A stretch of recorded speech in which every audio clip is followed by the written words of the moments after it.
and like shaking. I'm so nervous / frustrated. Just all the emotions right now. It's gonna be a wild ride of a video for sure.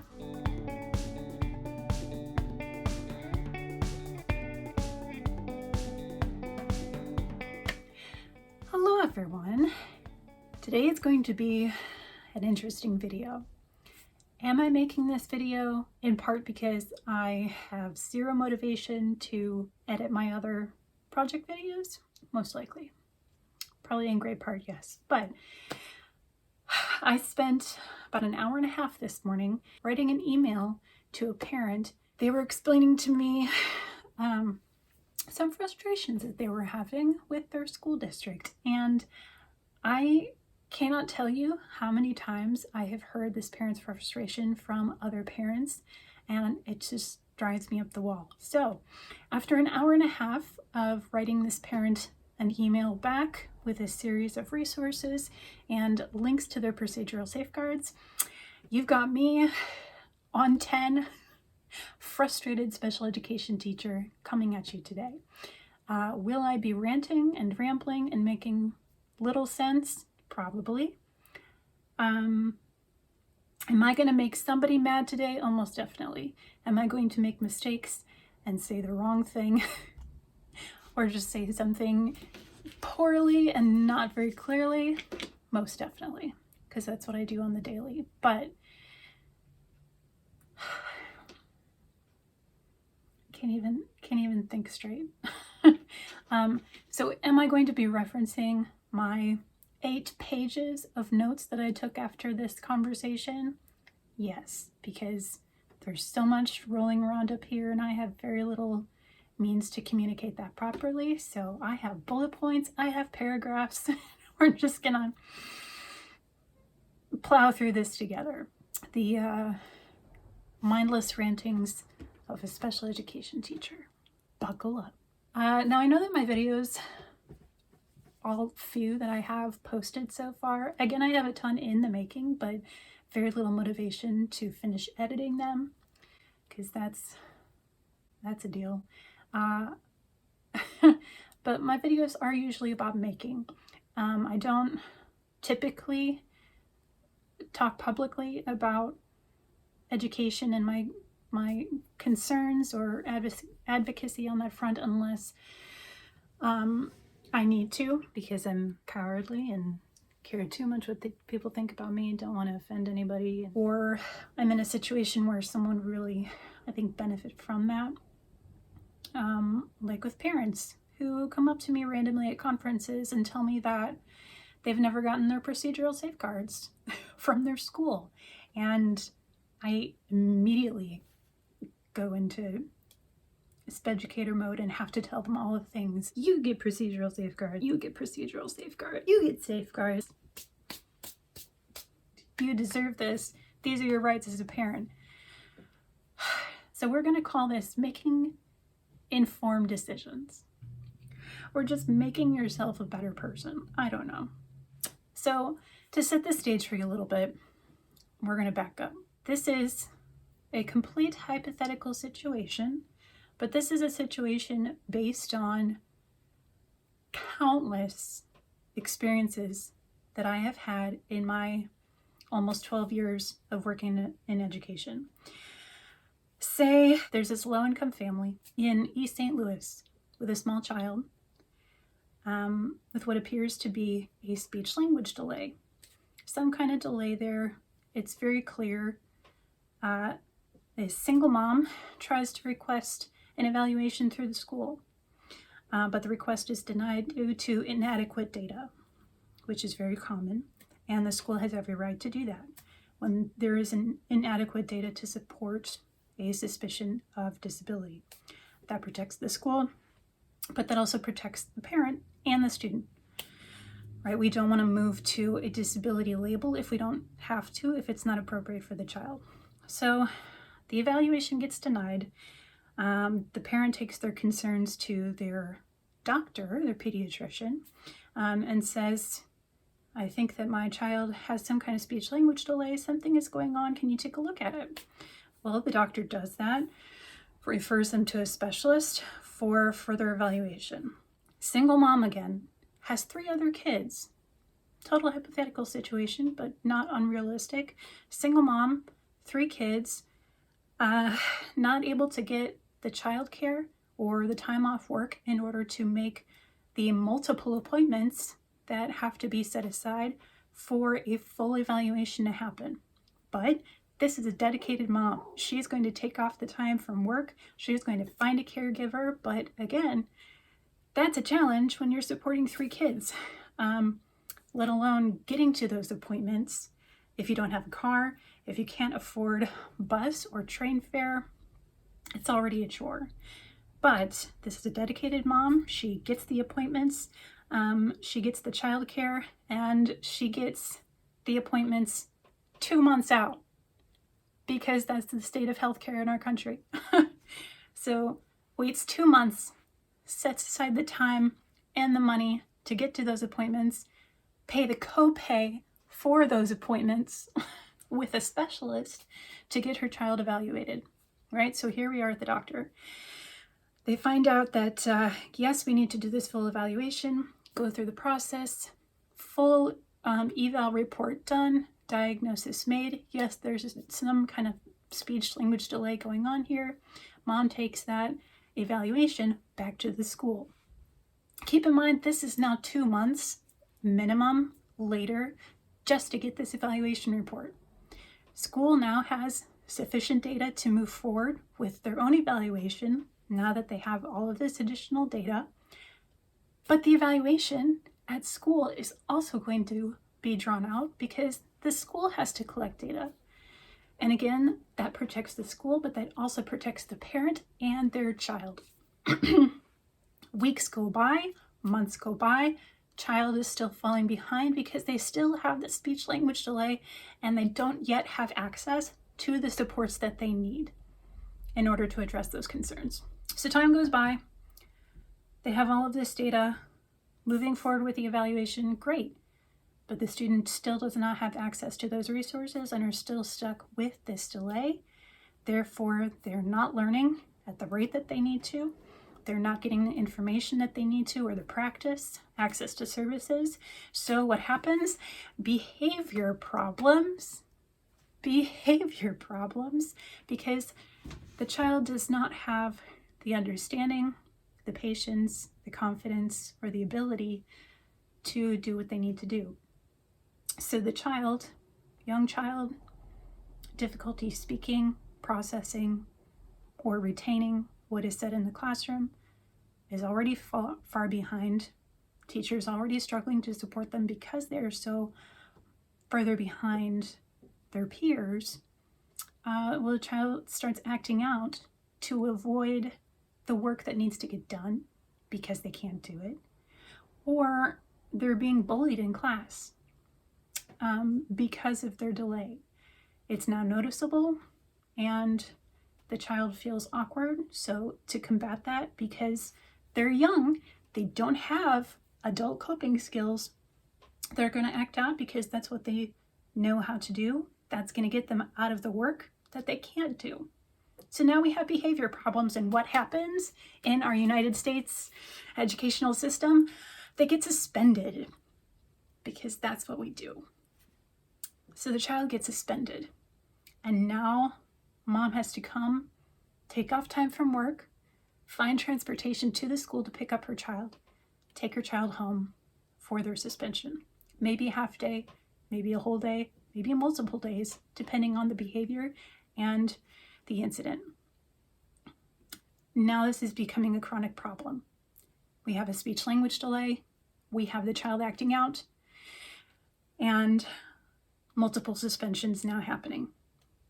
To the point where mom, single mom, 3 other kids, has to find a new job closer to the school with more flexibility and understanding from her employer, because her last employer didn't understand what was going on with her child, so they decided to fire her because what appeared to the employer as this mom does not want to work was her trying to mom and trying to parent. So she loses her job. She has to go and find a new job with insurance, which may not kick in for another year, therefore making it difficult to get the speech and language therapy that she maybe could have with her last job, with her last insurance, but doesn't have access to that now. Can't pay out of pocket because prices are absurd. So child doesn't have access to that outside of school. Mom needs to find a new job. Let's say that mom finds a new job closer to the school, more flexibility, can get to the school by walking, taking the bus. Maybe she has a car still, can't necessarily pay for that car with her new lower wage, but she's doing her best. We're going to pretend that somehow she gets to school and she's able to get her child with now these multiple suspensions happening and is somehow able to take off the time to be at home with her young child or children rather than work. So now family is in debt, can't access therapy outside of school to help that problem get better, can't access it at school because they're still in the evaluation process. 5 months have now passed, and the problem has only gotten worse. To top it off, 5 months into school, that child may have a new teacher because teacher retention is a huge problem in the United States. And the child doesn't like that new teacher, or the new teacher doesn't understand them, has not built rapport with them, and therefore the trust is not there, and all manner of problems ensue because child feels abandoned by their other teacher, even though that's probably not the case, but there are all of these issues still in the classroom that are just compounding these problems. So here we are, 5 months later, family is in debt. Child still does not have access to the supports that they need, but it seems like school is doing what they can, given their constraints. Mom is doing everything and a half that she can do.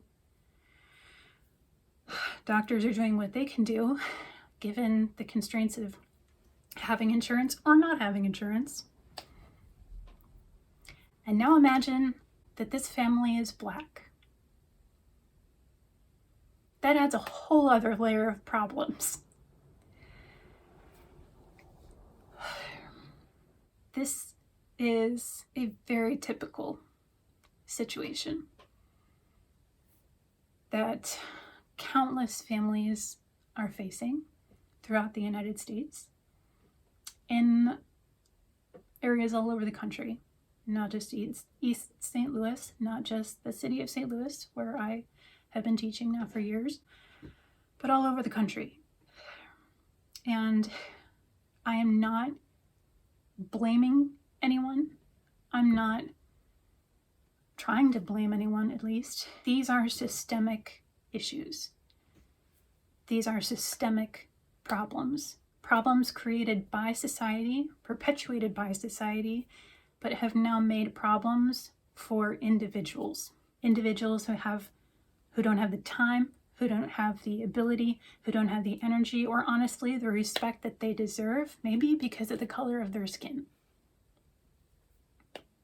And as an individual within that system, even though I, unfortunately, unknowingly perpetuate those systemic issues just by virtue of being white or an educated woman in the position that I am, as an individual within that system, I still want to do something, to say something. I know, like I said before, I'm going to be pandering. This video is already stupid long, but I'd still like to try.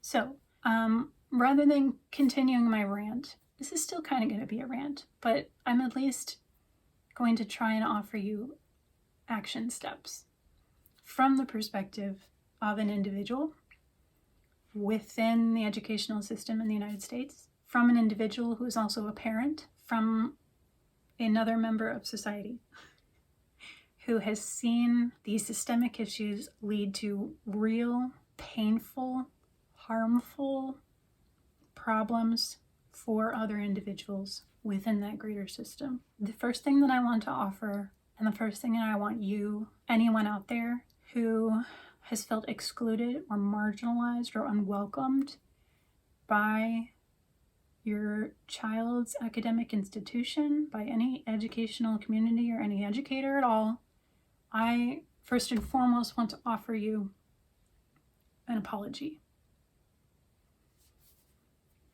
I am sorry for the times when we educators or special educators, administrators,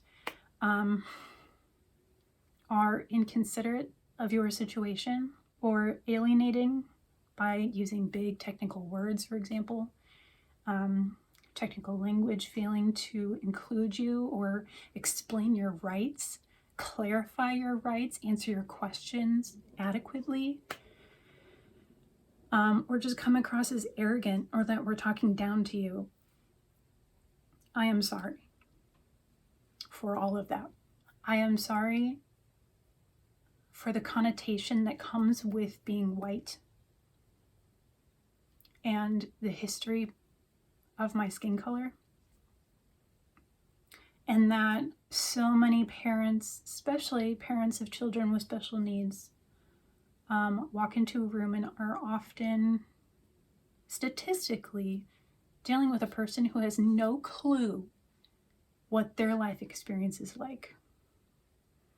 Because statistically, teachers in this country are white or female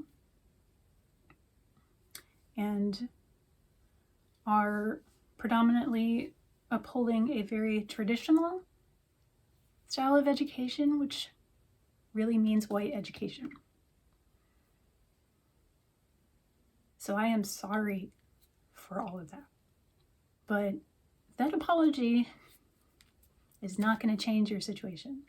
Or if you are a fellow white person, white parent, I mean, I'm still apologizing to you as well because you are a parent, because you are an individual living within this society and has still been impacted in some way by these systemic issues. You still have to deal with it, so it impacts us all. I am apologizing to all of you. But my apology is not going to change the situation. So here's what I think you and I and we can do to change things in some small way. So we're going to break this down a little bit. I came up with some thoughts based on a lot of different things. This is all coming from people with real concerns and wanting real things to happen. And so these ideas that I came up with are just my ideas, but based on those things that I have heard. So take this however you will. But I'm going to start with teachers. I'm talking to teachers here first. So if you are a teacher, here's what I'm going to suggest to you to help change this world of ours in just some small way. Listen, just listen to your families and to each other, to your colleagues. Listen, be present, be honest about what you can do and what you cannot do or don't want to do. I understand the mountain of work that you have, and you are saints for dealing with that work. Again, this is not me bashing anybody in particular because we've all got stuff going on. But if you're honest about that thing, then we, the team as a whole, can find a compromise and something that can be done to support the student or that family in need. And once we find that thing, follow through on that thing. If that is what you've agreed to, follow through on it. I know that it's one more thing on your plate. I know. But follow through on that thing to the best of your ability. Also, get your special education teachers their data for those IEP meetings. I tell you, like, we are legally obligated to fulfill certain things and get certain things to certain people in order to be within compliance for the state. So just get your SPED teachers their data. Just do it. Just do it. Please. Be relevant and willing to try something that is uncomfortable for you in order to Make someone who doesn't look like you more comfortable. Seek training. You can seek it out for yourselves. There are tons of free webinars, especially during the pandemic online, that you can access for free. Anything to help improve your communication, to improve your instruction and delivery, it all makes a difference. Seek anti-racist and diversity training, especially. Sorry, this is like right by the mic and probably really hard on the audio. I apologize. Be willing to learn and be willing to make mistakes, because we all do. Take care of yourselves. We are horrible as educators at self-care. I know that. But take care of yourselves so you can be the best version for your family, for your students, for your families, your community, for society as a whole. Take care of yourselves. That really goes to everyone. I'm going to say that multiple times. Special education teachers in particular. Educate your families on their rights. Advocate for them so that they can advocate for themselves and their children. It will empower you, it will empower your families, and you will all be better for it. Administrators, this is for you. Support your teachers. Work with them. Defend them and advocate for them, for your families and for your community in your board meetings. When you are making budgetary decisions, like for teacher salaries, when you are discussing insurance packages with your human resources departments or your networks. And that comes back to what I told teachers, just listen. Admin, just listen. Oftentimes that's all we want as teachers, is to be heard. And just like teachers, seek training for yourselves. Anti-racist and diversity training is especially important for those in leadership positions. Seek professional development that leads to better communication and support for all, including methods to reduce harmful and unnecessary disciplinary action that only perpetuates and compounds problems for those already disproportionately impacted by those decisions. Be transparent. Transparent in your communication and your scheduling. Be transparent about what you can do and what you cannot do. If you cannot conduct a teacher observation that day for whatever reason, tell that teacher, be honest with that teacher, and then follow up on that and reschedule. But just be transparent. That's really all you want. And just like with teachers, take care of yourselves. We know that you're doing what you can. We know that you are stretched so thin. You have recruitment, you have budgets, you have so many people complaining and talking to you and venting, and you're taking on so many problems from the world, and I get it. So take care of yourselves. Now this one is kind of to anyone else who happened upon this video randomly, and if for some reason you are still here watching, I'm not sure why, but welcome. I'm not usually this, I don't know what you call this mood, but if you randomly found this video and you're still here, these suggestions are for you. Fight for the things that matter to you. Do your research on those things. Fight for better funding. Funding for educational programs in general, better teacher salaries, for local, federal, and state funding of programs that will directly impact your community for the better. Stop perpetuating stigma. Stigmatizing teachers and this parent versus teacher mentality, stop it. The idea that teachers just work so that they can get summers off. Here's a secret for you. Teachers never get time off. Even when we are not getting paid for time off, we're still working. Even when we supposedly have summers off, we're still lesson planning. We're still doing material prep. We're still doing professional development or trainings over the summer. We don't really have time off. Stop perpetuating every single stigma against individuals with special needs. If I hear one more person say that their child is mentally retarded, which is a very outdated term and very offensive and pejorative, and don't get me started, or that your child with autism needs to be fixed or cured, I'm going to smack you in the face. because it's just not true. No child needs to be fixed. That said, seek information. Just like everyone needs to seek training to improve themselves, you should also do your research before you make any big decisions that impact your community. And do that from reputable sources. Like, please, not from BuzzFeed. That's not a reputable source. Find ways to make informed decisions in order to be a better human being living amongst other human beings. Now, finally, to the parents, guardians, caregivers in general, here is what I can offer you.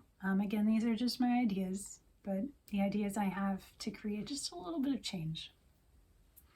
Ask questions and be curious, but also respectful and understanding. Teachers are truly, truly working their butts off to support oversized classrooms with needs often beyond their reach or their capacity, their functioning, their know-how.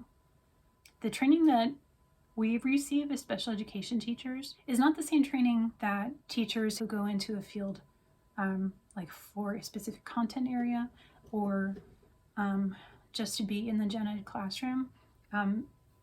It's not the same. They overlap tremendously, but we get specialized training, as you can imagine, to do the specialized things that we need to do. So teachers don't automatically have the know-how of every method and technique to support your child with special needs that their SPED teacher may have, and that's on the teacher and the SPED teacher to coordinate and figure those things out.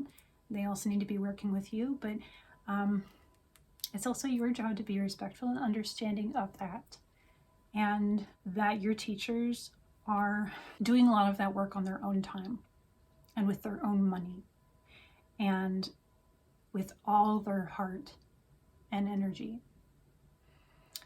So ask for help, but be willing to work with and alongside your teaching team to achieve your goals, whatever those are. Along that same line, stop undermining your teachers.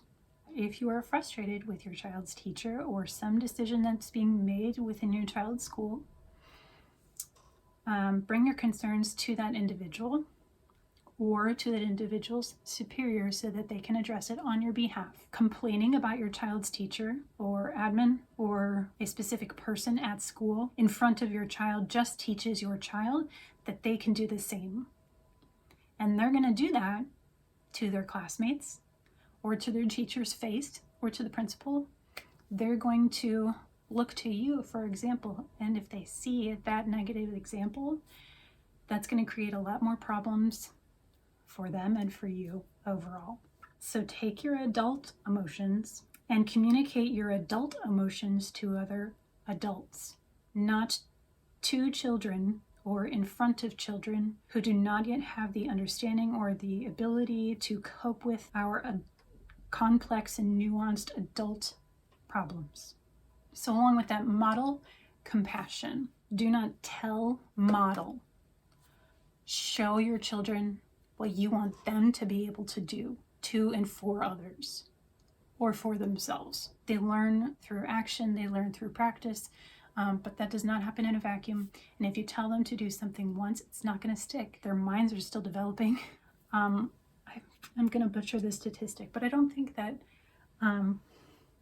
your brain is fully developed until you're 23, 26, something like that. So telling them one time to do a thing that you want them to do is not going to stick. You have to model. You have to show them what your expectations are and be patient. And then know your rights as a parent.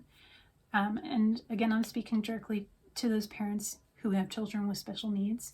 Know your rights because you have rights and your child has rights. Or the child that you are guardian for, they have rights. Learn them so that you can advocate for yourself, for your children, for those that you are responsible for, so that they can eventually advocate for themselves. If you're not getting the clarification that you need, if you're not getting your questions answered from the school, tell them that. We need to be called out. when we are failing to do our jobs so that we can do them better. I'll be the first to admit that. We can always do a better job at communicating with our families, but be willing to do some of that heavy lifting yourself if it's possible. I know it's not always possible, but if you can, help take some of that load off of your educators who are already so strained and stressed you have no idea, because they are already struggling, and because we have so little time. And because of those two things, we might not be able to adequately answer your questions as much as we might want to.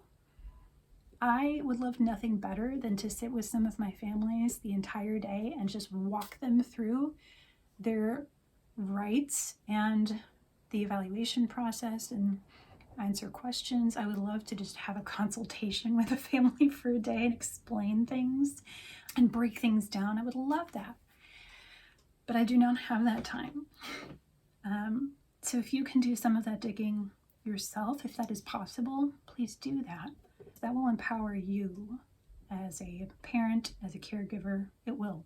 Access your state's Department of Education website. That's where they house all of the legal documents for parents who have children with special needs.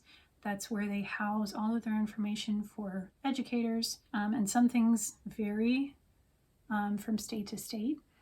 And legislation and rules and how things play out on a day-to-day basis are changing so fast, so often. It's hard for us as educators to keep up with. So when you do that research, you will be most up to date, and you might be up to date even a little bit faster than we can get to it because we don't have the time to sit there and read those articles as fast as we might want to. So look at Department of Education website, do some Googling. If you have a child with special needs, look up key terms or key words for special education. You will find websites upon websites with key terms and words that you need to better understand what is going on in those big complicated meetings. So if for some reason your evaluators, your SPED teachers, your service coordinators, any professional that you're working with, if they are not breaking down those terms as much as you need them to, Google those terms and again, ask questions and be understanding and flexible. But do some of that work so that you have a better understanding too. Do your child's homework with them, even if you're just observing. I would strongly encourage you actually to just sit there and observe.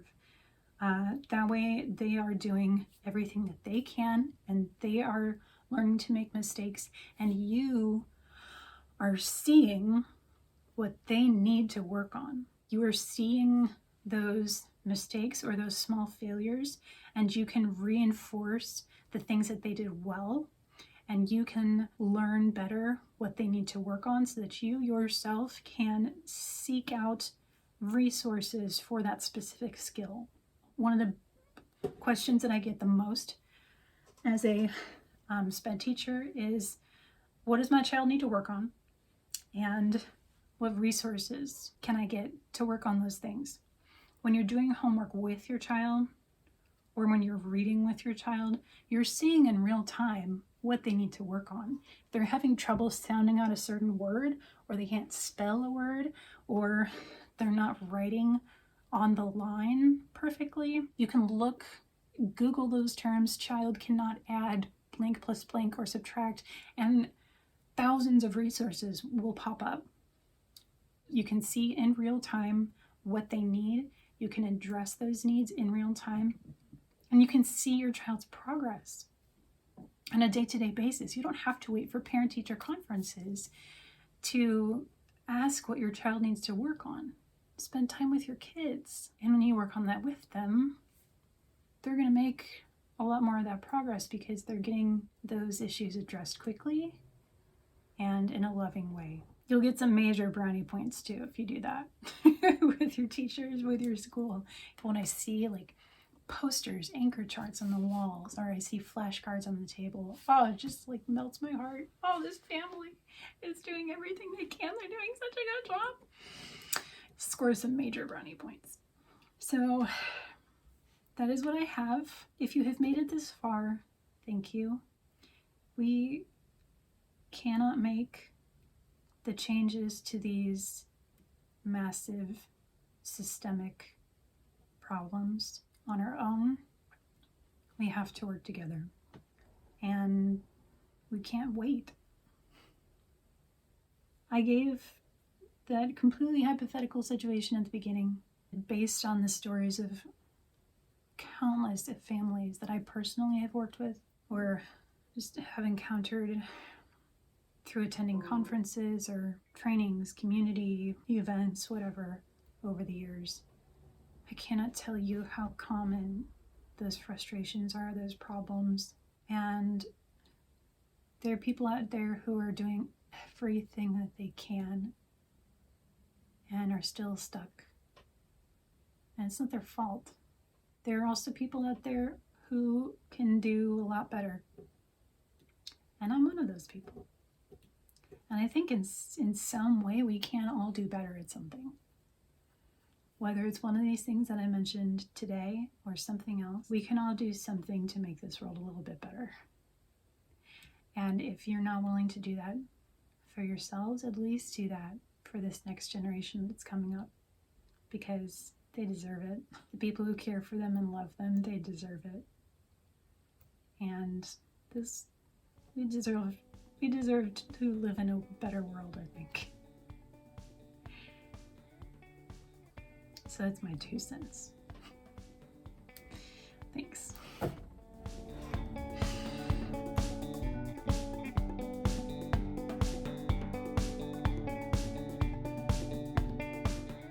I'm gonna piss off somebody in this video, or I'm gonna offend someone horribly, but I don't care. That's not true. I care a lot. I want people to like me and I'm terrified, but we're doing it anyway.